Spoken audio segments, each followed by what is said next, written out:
তো সিজন 5 আসার পর থেকেই আবার উৎসবের প্রস্তুতিটা আবার শুরু হয়ে গেছে। আমি এনজয় করতেছি আর কি। ব্যাচেলর পয়েন্টের প্রথম সিজনেই আমার আসলে পয়েন্টে ঢোকার একটা পরিস্থিতি তৈরি হয়েছিল। পলাশ আমার সাথে যোগাযোগ করছিল, কিন্তু টেকনিক্যাল কিছু কারণে কিছু টেকনিক্যাল জটিলতার কারণে তখন ঢোকা হয় নাই।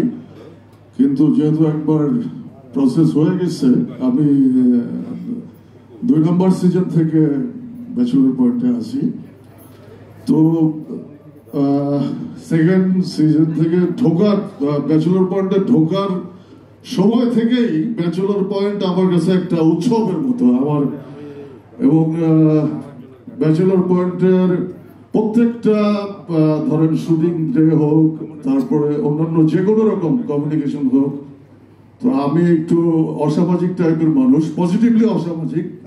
তো ব্যাচেলর পয়েন্টে জড়ানোর সাথে সাথে এই উৎসবটা আমার জন্য একটা অনেক উৎসব মানেই তো আনন্দের ব্যাপার।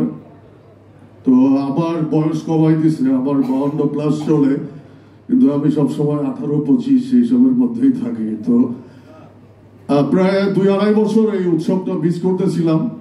তো সিজন 5 আসার পর থেকেই আবার উৎসবের প্রস্তুতিটা আবার শুরু হয়ে গেছে। আমি এনজয় করতেছি আর কি। প্রক্রিয়ার কারণে বা চেষ্টার কারণে আমি একটু বিনীতভাবে সবার থেকে একটু দূরে আছি। তো আমার উৎসব চালু আছে। তো আপনারা যারা এখানে আমাদের বন্ধু বান্ধব জেনারেশন পরম্পরায় যারা সাংবাদিক ভাইয়েরা আছেন, বোনেরা আছেন, বা বোনেরা নাই দূরে আছেন, সো সবাইকে এখানে যারা আসছেন সবাইকে শুভেচ্ছা। এবং কি সামাজিকভাবে আমি আর কিছু বলতে পারছি না। আমি উৎসব উদযাপন করি, আপনারাও আমাদের উৎসবের শরীর।